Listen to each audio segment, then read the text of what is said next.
Good afternoon to everyone. First of all, we would like to thank you for being here with us today at Job Barcelona.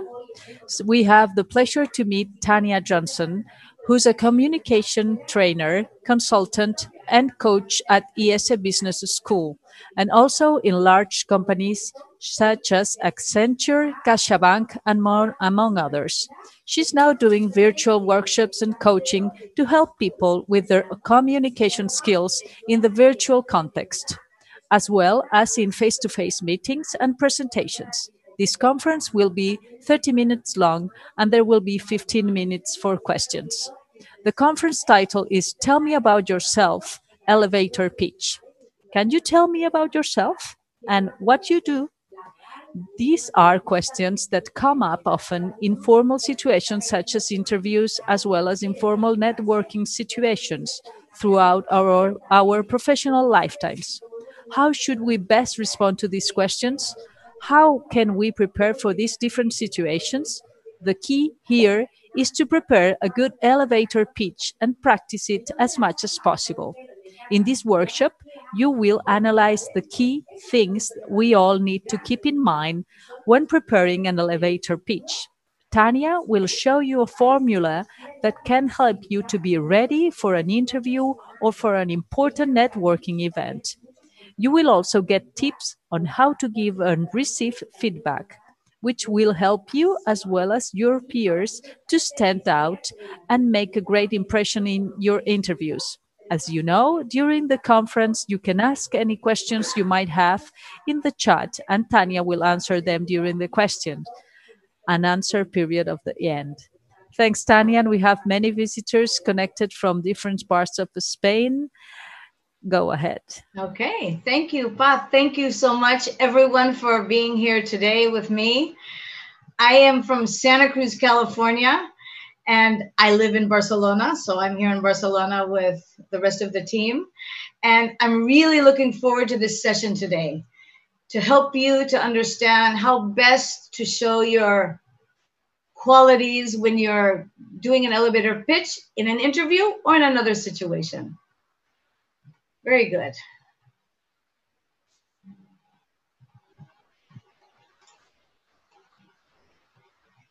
Let's start.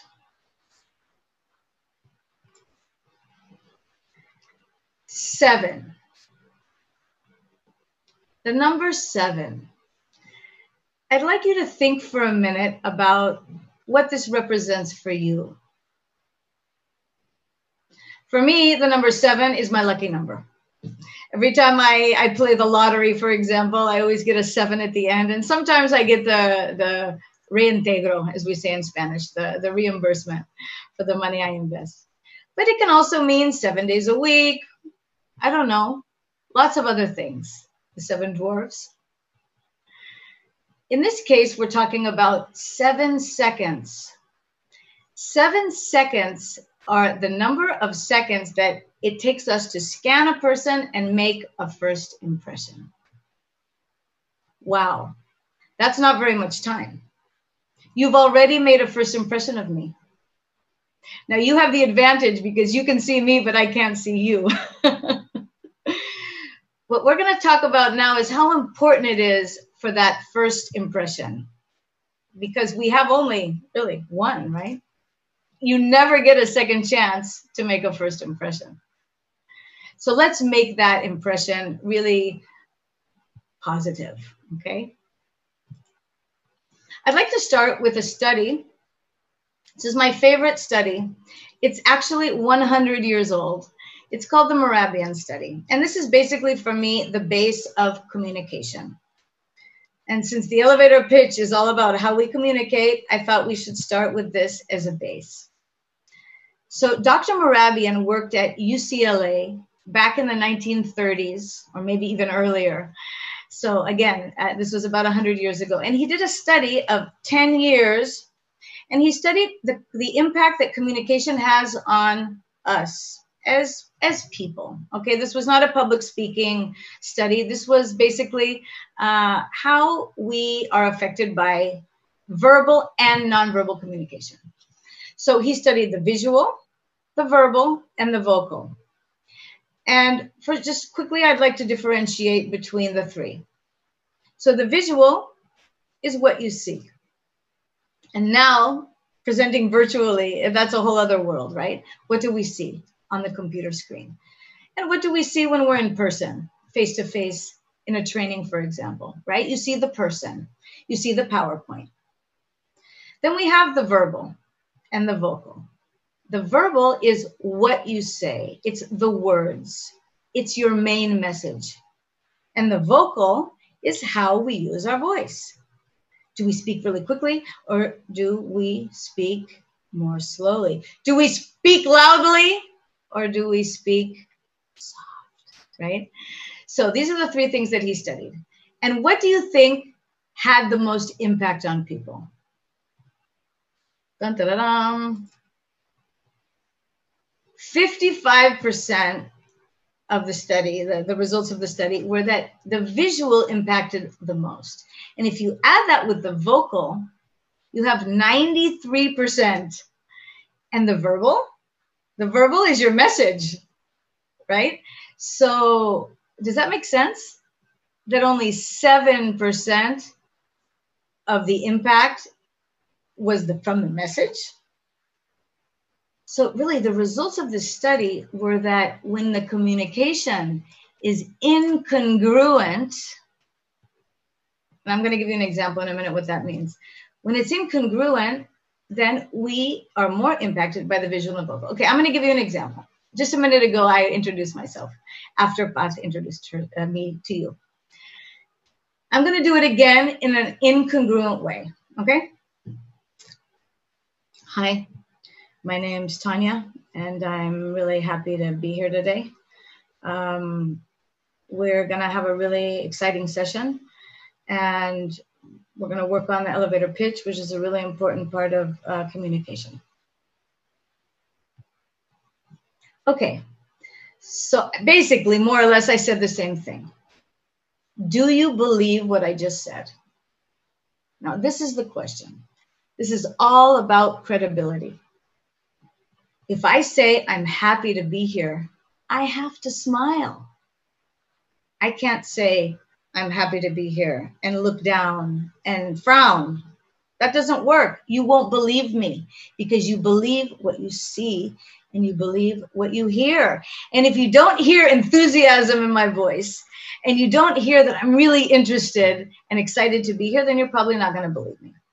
So the goal is these three aspects, we need to find harmony among them, okay? And I'm spending this extra time on this because I feel like it's so important that we understand, and especially when we're in an interview situation, that when we're really excited about something, do not be afraid to connect with that feeling, that passion that you may have about the job that you're about to get, hopefully. And they need to experience that, and they need to feel that from you. Okay, so having said that, let's continue. So when we're thinking about our elevator pitch, which is what we're here to talk about today, it's really essential to think about the big picture. You know, who are you? Who are you really? What are your values? What are your passions? What are your aspirations? What experiences have brought you here? Bottom line, what differentiates you? I know you've probably seen some other presentations throughout the last 3 days in the JOBarcelona virtual experience. And a lot of people are talking about the differentiation aspect. And I'm going to talk about it too because it's so key. It's so important. So in your job search plan, what do we need to prepare? You already know this, but I'm going to just go through the list. A good CV, a cover letter, business cards, profiles in social media and websites, of course, and an engaging elevator pitch. This is easier said than done because, yeah, you really got to put some time into it. We have to make it really reflect who we are and what we're looking for. This is an elevator, a very famous elevator. And I'm going to start asking you some rhetorical questions. You can just think about it. We can't communicate now, unfortunately, but you can think about it. Does anyone know where this elevator is from? This is the Empire State Building. And do you know how long it takes for this elevator to go from the bottom to the top? 4 minutes approximately, which is exactly, more or less exactly, my favorite elevator pitch time is 3 minutes. So more or less, it's a perfect time to be able to say enough for your audience to really get you, right? I just really love this door. I love modernist buildings and art, so I wanted to put that. So when we're preparing, as I said a minute ago, with the big picture, so who am I? What are my main attributes? How do others see me? What are my professional objectives?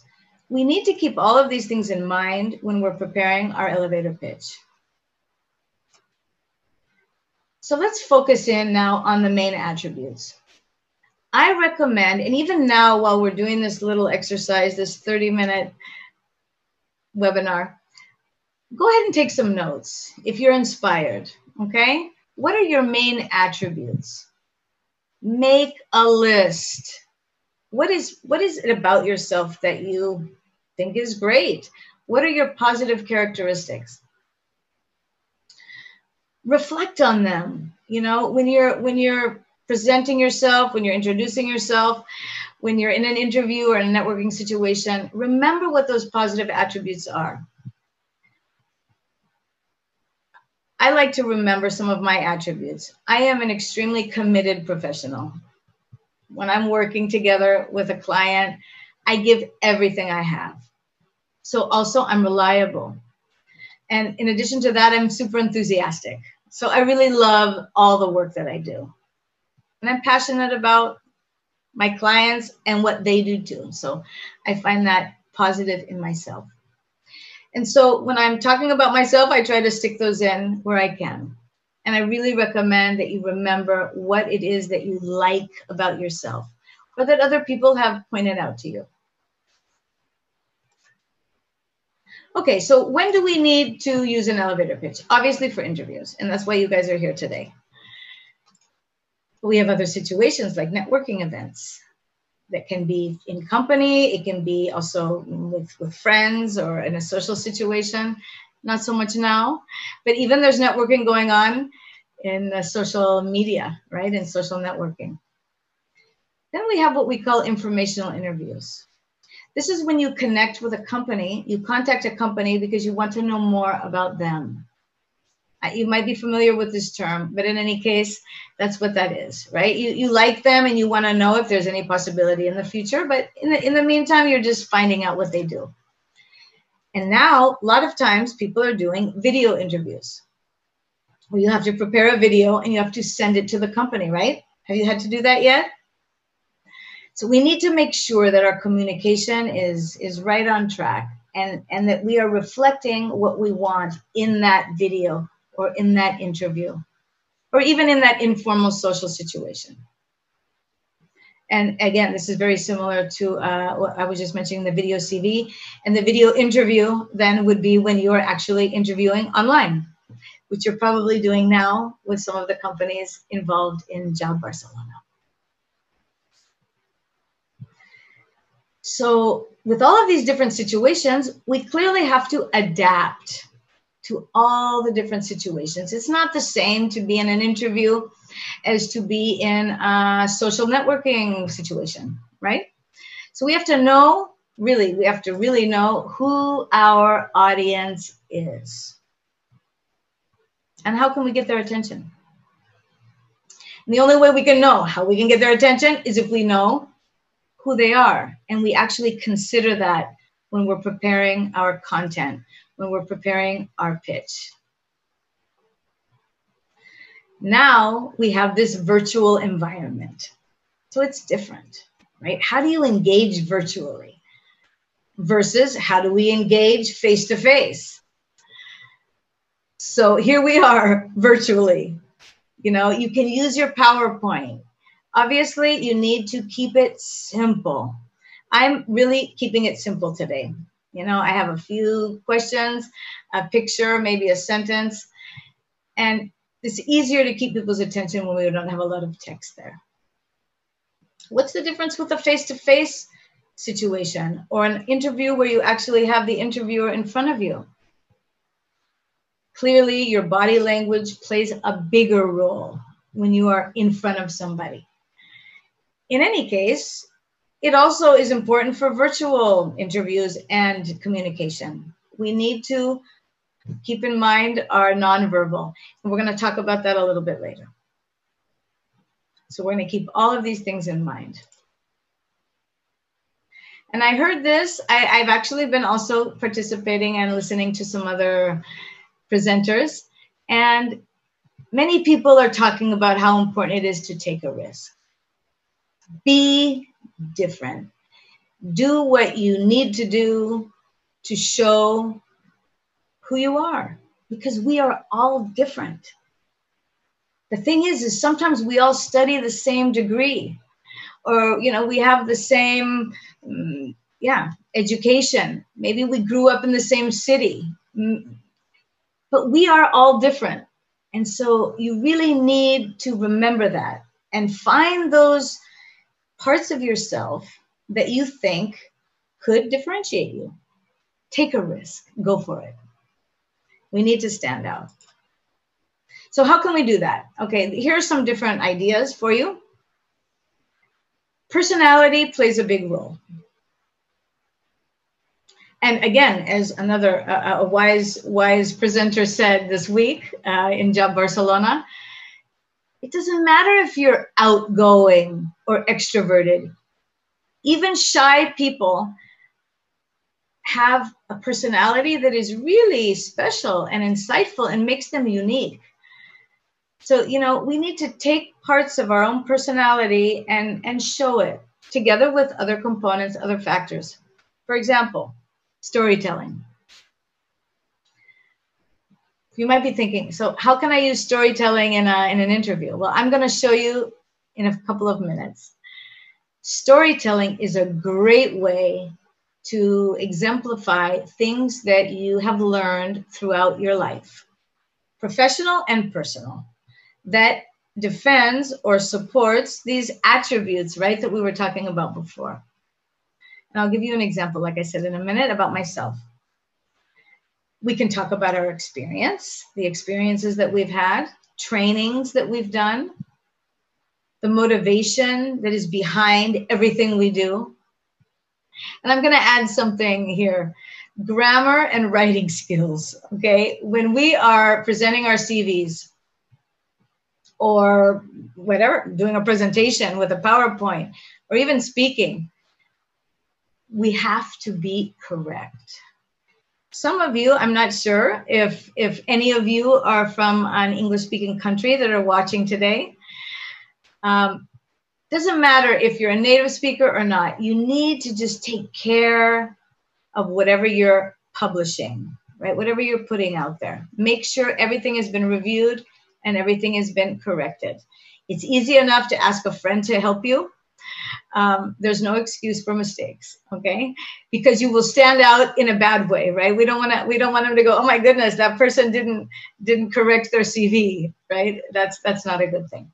So be careful with your grammar and writing, and if you do that well and you're a non-native speaker, that's a positive point in your favor. Okay, so we said just a minute ago, we have the tell me about yourself in an interview, or they might say, walk me through your CV. Okay, I've learned that this is a trick question.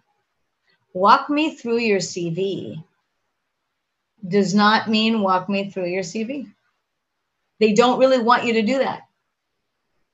Even if they say it, it's not true.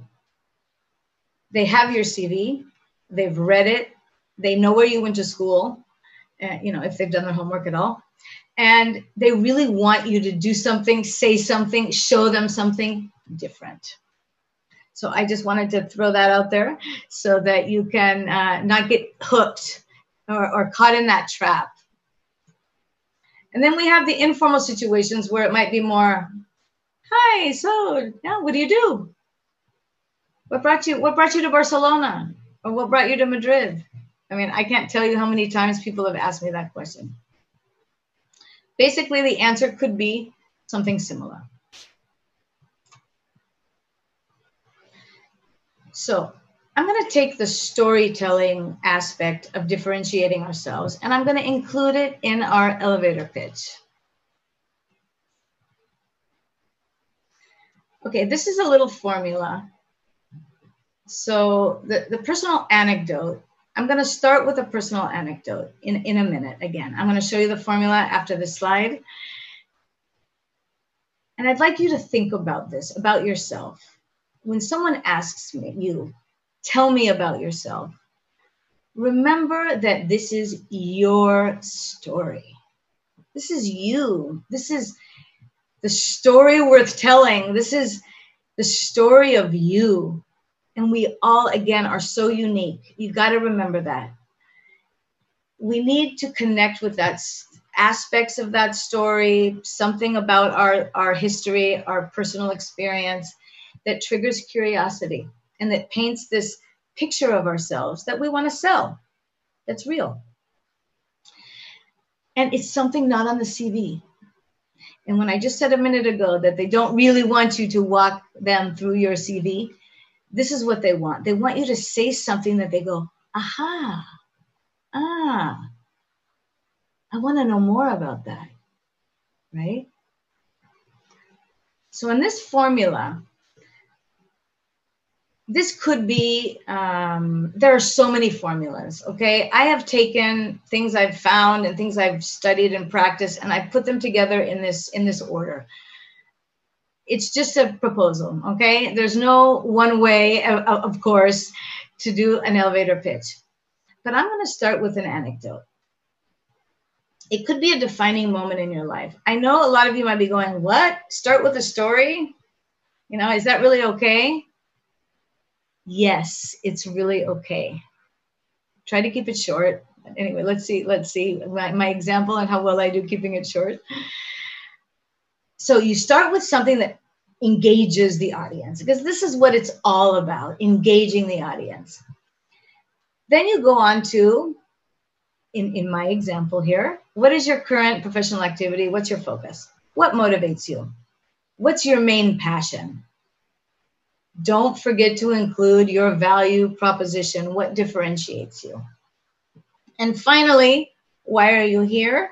And or what's your vision for the future? Okay, so go ahead, and I'm going to put this back on the screen in a minute. You can maybe take notes, but now I'm going to go back to so that you can see me, and I'm going to give you my example.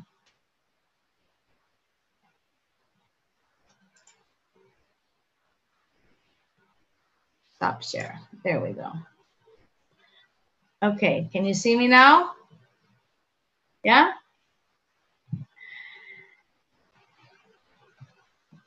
So I'm going to give you a little tip before I start. If somebody asks you, Tanya, why don't you tell me a little bit about yourself? Or, yeah, tell me about yourself. You can't exactly just start with the anecdote, right? So there's a sentence that I'm going to give you, and I'll show you in a minute and when we're finished, that is, I think, a really good way for you to get to know me a little bit better is to, is there a problem? No problem, no? Okay. I think a great way for you to get to know me a little bit better is for me to tell you a little story about myself. So this somehow links the answer to the question, okay? I think a really good way for you to get to know me a little bit better is for me to tell you a little story about myself. It was the summer I graduated from high school, and I decided to embark on this 3,000-mile adventure road trip with my Mexican boyfriend from Santa Cruz, California, down to Guadalajara. It was the middle of August. It was super hot, and we didn't have any air conditioning. There were so many obstacles on this trip. I can't even tell you. Actually, I wrote part of my thesis project from the university was about this trip. It changed my life. There were so many obstacles that, for example, the second we got into the Mexican desert, the tires blew out of the truck and we were stuck in the middle of nowhere.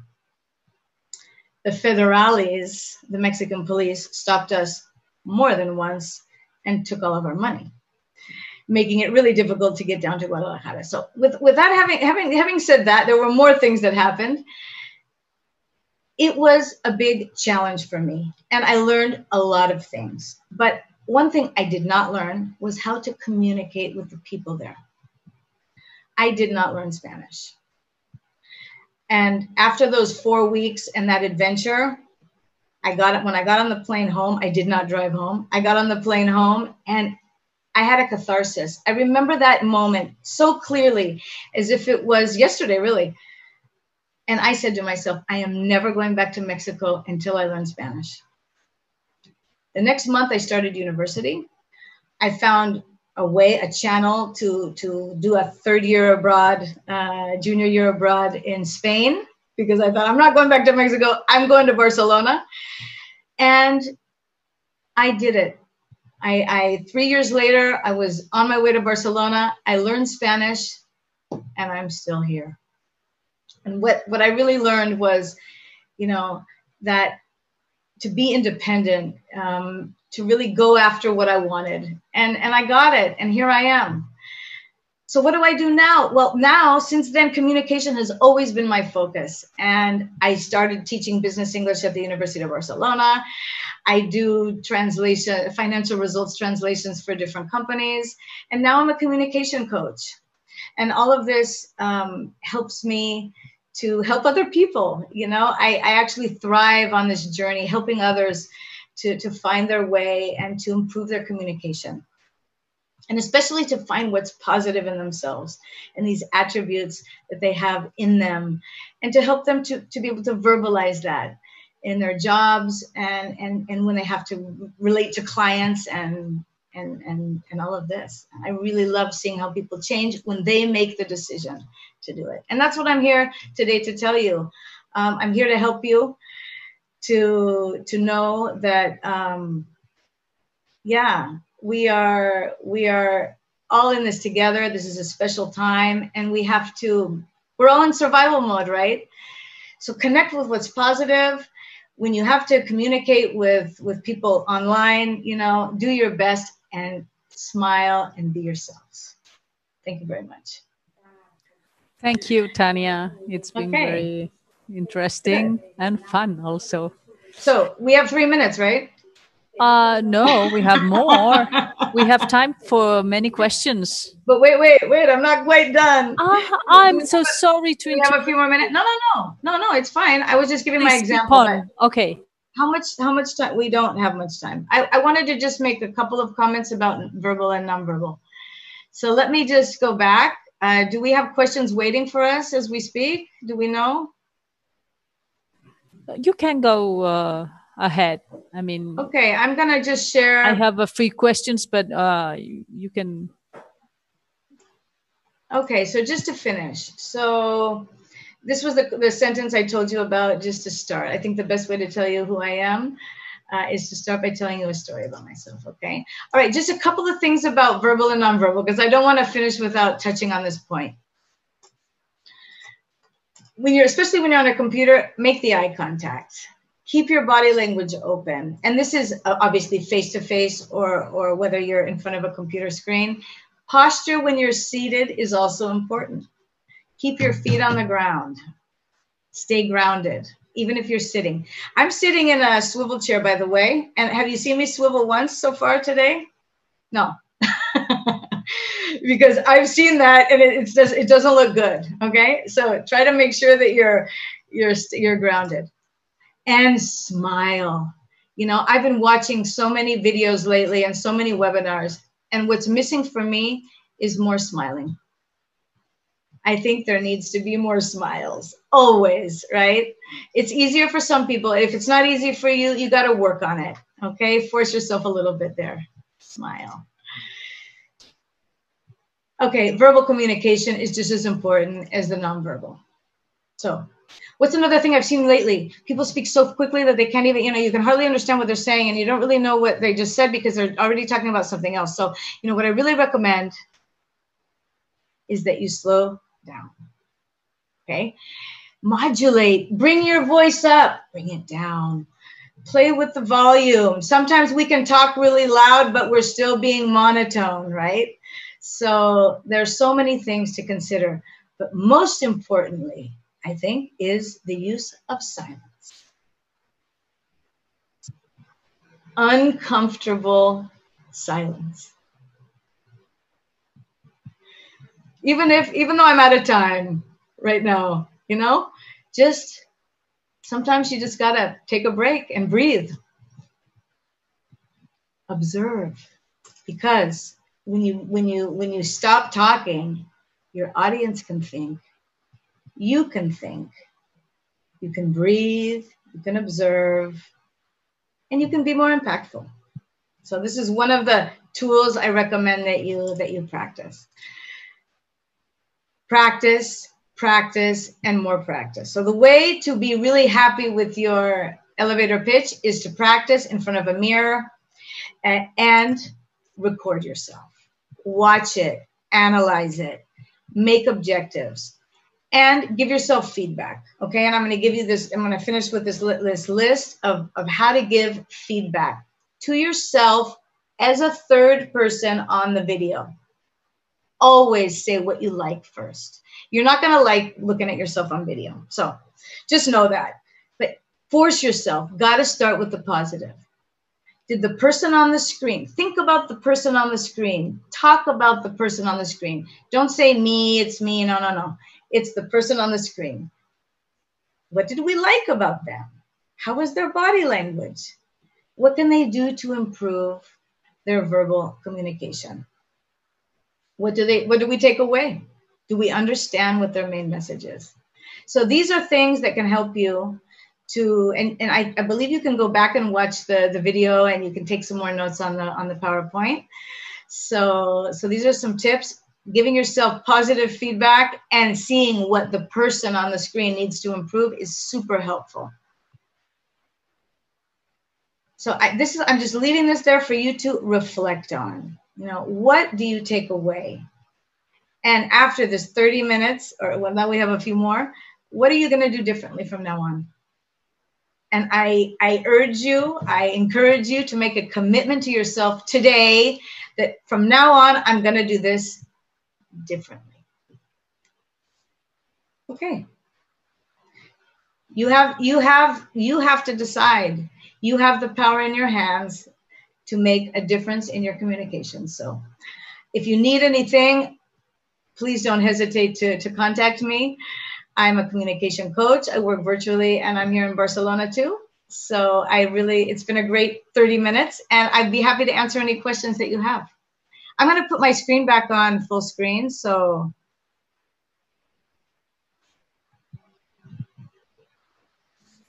okay. Do we have any questions, Paz? Thank you so much, Tanya. It's been as interesting as fun. Really? So I'm going to breathe. I'm going to look at the questions.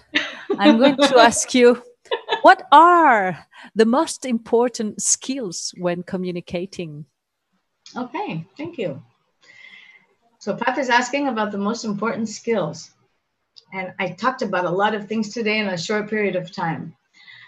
What I think the most important skills are when communicating is really to connect with yourself, right? To know what your positive attributes are and to keep those present. And to listen actively. Listen. We spend so much time talking at, and now I had to talk at you. It was difficult. I was not able to observe only one person on the screen there, and I was very sensitive to what was going on with her.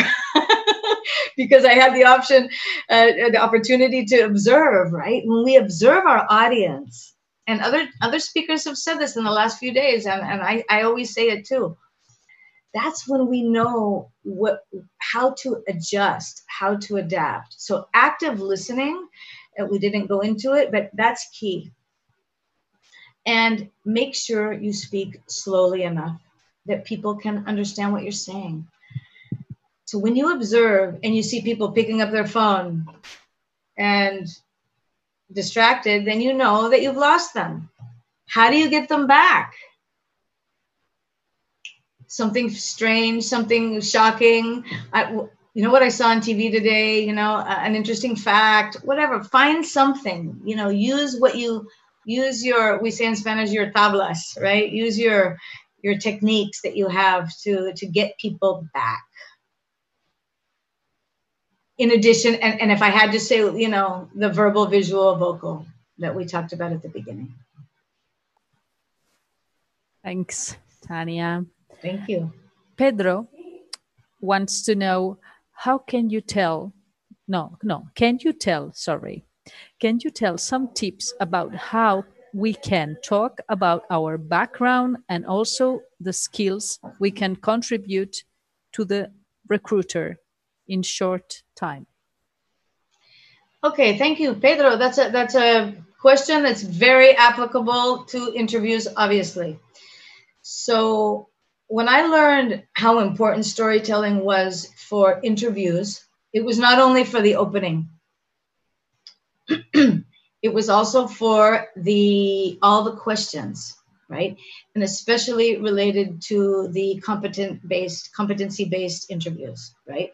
When they ask you, tell me about a time when, right? You've got to have your bag with all of your examples in it, all the things that you've experienced. When you have your stories, your anecdotes, make sure you associate a positive attribute to them. So these qualities that we talked about before, right? I mentioned that I'm enthusiastic and committed and hardworking. Now, if I say that, I actually didn't say hardworking before, I'm saying it now. I work really hard.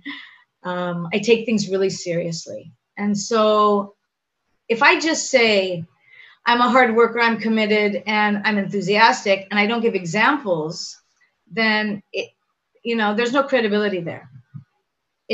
Because I say that, you're going to believe me, So you can look at it both ways. You can have a story that then you show how you have evolved, or you have gotten stronger in certain areas, and what you learned from the experience helped you to be more reliable or persistent, or maybe empathetic, right? Maybe you had a problem with empathy and something happened in a job you were in and you learned how important empathy was. So this is also an opportunity in a job interview to be honest, right? Like, I screwed up. I was not being empathetic. This happened. I made a mistake. I learned my lesson. And now this is something that I am working on, and it could even be one of those questions about what is your greatest weakness, So all of these stories can be adapted depending on the question that they ask you. And that's why it's so important to have the positive attributes in the back of your mind, and you can connect them with the different stories, because the different stories that you have different aspects to them and different attributes associated. So that's why it's important to have a list of stories, a list of attributes, and you kind of make a mix and match depending on the question. You obviously have to think on your feet in an interview, right? I don't have questions. I only have comments, but I want to read them to you. Okay, thank you. Mark Castro says, thank you, Tanya. It has been very interesting. Okay, thank you. Cristina says, thank you, Tanya, for these incredible tips. You have such an engaging energy. All right. Wow, nice. Thank you. Alba Vasconta from Barcelona says, thanks. There aren't questions. It's perfect presentation, Tanya. Complete and synthetic. All right. Cristina Ramirez says, thank you so much, Tanya. It has been really enriching and fun. And I have more. Hi, Tanya. What's another? This is one question. Hi, Tanya. What's the best way to end the elevator speech? Thanks for your tips and the energy you transmit to us. Okay. Thank you to everybody. I'm going to have to go on YouTube and see all of the comments.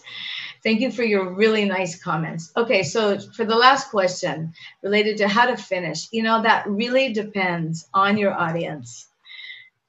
Okay, so if you're in an interview, it depends on what you expect. Call to action. Do you want them to do something, or do you want to offer something? Are you interested in leaving them with a vision of your future? You really need to remember who your audience is. So that's what is going to dictate how you finish.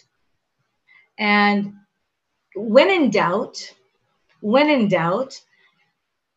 there's a thing called a positive message, right? Maybe you forget what you wanted to say. It happens to the best of us. It happens to me. What do I want to say? Have your value, have a sentence with your main values that you really believe in, and be sure to say that at the end. Because why is the end of our presentation or an interview the most important thing? Because it's the last thing you say, and it's the last thing people are going to remember. Okay, so yeah. I'm a committed, I might have to repeat something I said before, right? I'm a committed professional, and I love to help people on their journeys. And I'm so happy that I was able to be here with all of you today. I hope to see you again soon. Thank you, Tanya. Just one more question. Okay, fine. Could you tell us techniques to relax and at the same time explain everything that I want? Okay, good. So the question is related to how we if I understand you correctly, how we fit everything into a short period of time without speaking too fast and being relaxed at the same time, right? I think everybody has this problem. Just know that you are in control. If you have the word, if you're in a presentation, sometimes you might be presenting, sometimes you might be in an interview. You are in control when it's your turn to talk. You can say as much or as little as you want. If you forget something, nobody's going to know. So for me, the most important thing is pause and breathe. Because when you pause and you breathe, that's when you remember what you wanted to say. That's when people are going to hear what you just said. And you're going to observe and see that people are getting you, right? So it really increases your confidence a lot when you stop, breathe, and observe. And then you can fit in whatever you fit in. Have your priority list. These are the top 5 things I want to say for sure, and I have 5 more if I have time. And use that technique. I had more things I wanted to talk about today, but I opted for speaking slowly and using pauses and connecting with my enthusiasm, because I know when I slow down, that's when I get excited about what I'm talking about. And if I'm speaking too fast, I don't have that time. I hope that answers your question. Yeah, thank you, Tanya. We have received this enthusiastic enthusiasm, yeah. Enthusiasm. Thank you. And for us, it's. Do you have just a last thing to say? Again, it's really a pleasure to collaborate with Marta and Talent Point and Job Barcelona. This is a really special time. And I know that all of you who are watching today, and even those who aren't, maybe they can watch it later. Yes. They have learned a lot. I'm sure you've learned a lot with all of these seminars. There's one more to go, I believe, for the 3-day Congress. And I wish you the best of luck. And you're going to do great. Just believe in yourself.